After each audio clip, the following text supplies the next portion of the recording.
If your legs feel heavy, unsteady, or ready to give out, a critical muscle in your hip is turning off and making you unstable. We are going to fix this today. Most people think general leg weakness is the problem, but it is actually your gluteal muscle shutting down.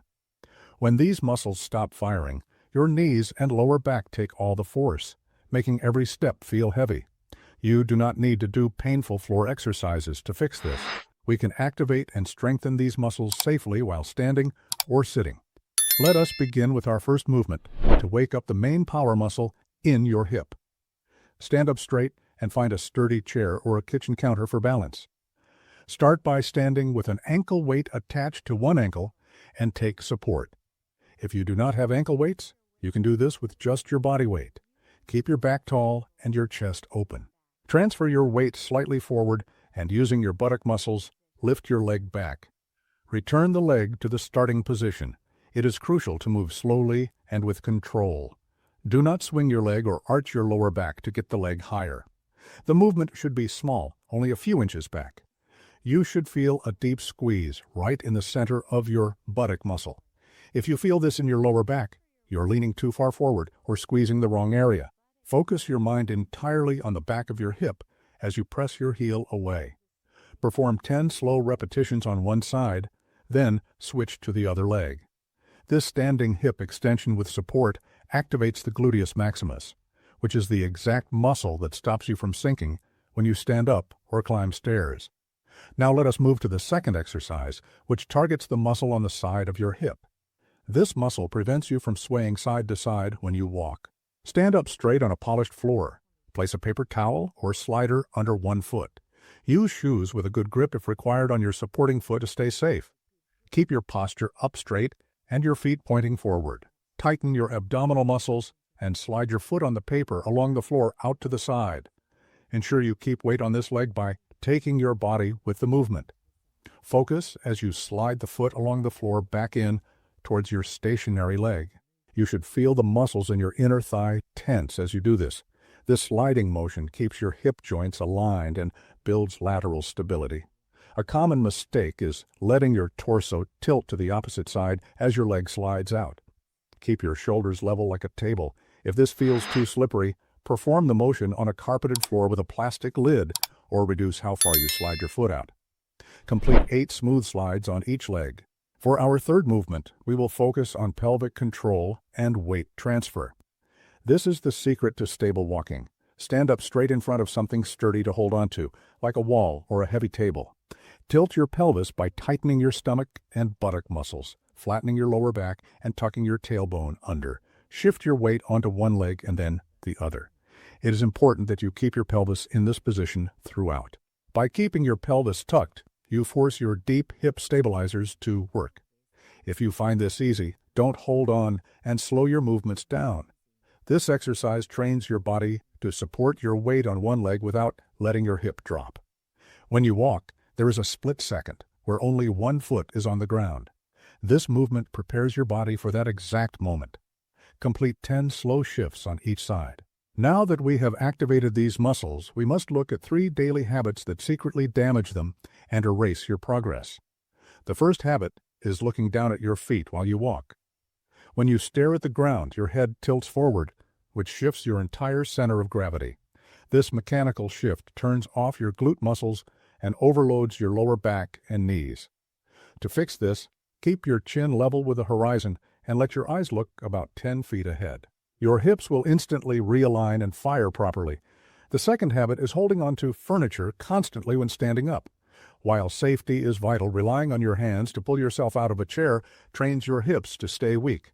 Instead, place your feet firmly on the floor, lean slightly forward from your hips, and press through your heels to stand using only your legs.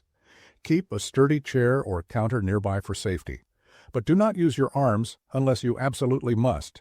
The third habit is sitting for more than 1 hour without a movement break. Long periods of sitting put your hip muscles in a stretched, inactive state, which essentially puts them to sleep. For every hour you sit, stand up and perform 5 gentle pelvic tilts, or shift your weight side to side for 30 seconds to keep the nerves active. Practice these 3 movements 3 times a week for the best results. You do not need to rush or strain. Consistency is what builds lasting stability. Always listen to your body and stop immediately if you feel any sharp pain or discomfort, and consult a medical professional if you have severe balance concerns. Which of these 3 movements felt the best for your hips, and how long have you been dealing with heavy legs? To get the absolute most out of this routine, let us talk about a complete 4-week plan that will guide you from your very first day to lasting strength. Having a clear structure is the secret to building habits that stick. You do not have to guess what to do next or feel overwhelmed by complicated routines. We will break this down into simple, manageable steps that you can easily fit into your week. During your first week, your main goal is simply to wake up these sleepy muscles. Your brain and your hips need to learn how to talk to each other again. You will perform this routine just 2 days a week. It is best to space these days out to give your body plenty of time to rest and adapt. For example, you could choose Tuesday and Friday as your exercise days. On these days, perform each of the 3 movements very slowly. Do not worry about how many times you can do them. Focus entirely on feeling the muscles contract. If you feel tired after just a few movements, that is perfectly fine. Your body is adjusting to new patterns. Take a full minute of rest between each movement. Sip some water, breathe deeply, and let your muscles relax. This rest is just as important as the movement itself, because it prevents fatigue from ruining your form. By the second week, your body will start to recognize these movements. You might notice that it feels a little easier to find your balance, or that your hips feel a bit warmer during the exercises. Now, you can increase your routine to 3 days a week. Monday, Wednesday, and Friday work wonderfully for this schedule. This consistent rhythm keeps the muscles active without overloading them. On these days, focus on the quality of your movement. Try to make each repetition smoother than the last. Pay close attention to your posture. Keep your chest open and your shoulders relaxed. You are not just building strength, you are retraining your nervous system to support your body correctly. As you enter the 3rd week, we will focus on building endurance. Your muscles need to stay active not just for a few seconds, but throughout your entire day. To do this, we will slightly increase the time you spend on each movement. Instead of moving faster, I want you to move even slower. Count to 3 as you lift or slide. Hold the position for 1 second, and then count to 3 as you return to the start. This slow control is incredibly powerful. It forces your stabilizer muscles to work through the entire range of motion. You will continue with your 3 days a week schedule, but you will find that your legs feel much sturdier and lighter after each session. By the 4th week, you will have established a wonderful habit. Your hips will feel more stable, and you will likely notice a difference when you stand up from a chair or walk down the hallway. Now we want to ensure these benefits stay with you for the long term. Continue with your 3-day-a-week routine, but start integrating these movements into your daily life. For instance, when you are waiting for water to boil in the kitchen, do a few gentle weight shifts. When you stand up from your favorite chair, focus on pressing through your heels, just like we practiced. This is how you transition from doing exercises to living a more active, stable life. You might wonder how to know if you are actually progressing. Progression does not mean lifting heavy weights or feeling sore the next day. For seniors, progress looks very different. You will know you are getting stronger when you feel more secure on your feet. You will notice it when you can stand at the sink to wash dishes without needing to lean your hips against the counter for support. You will feel it when you climb a step and realize your knee did not wobble. Another sign of progress is how quickly your muscles recover.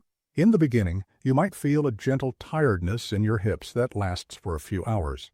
By week 4, that tiredness will fade much faster, leaving behind a feeling of warmth and support. If you ever feel like a movement is too much on a particular day, simply do less. There is absolutely no shame in doing 3 repetitions instead of 10. Your body changes from day to day, and listening to those subtle signals is the sign of a truly smart practice. Always prioritize comfort and safety over numbers. By following this simple 4-week pathway, you're giving your hips the time and care they need to rebuild their foundation. You are teaching your body that it is safe to move, step, and stand with confidence once again. Tell me in the comments below, and subscribe to the channel for more simple, daily movement keys to keep you strong and independent.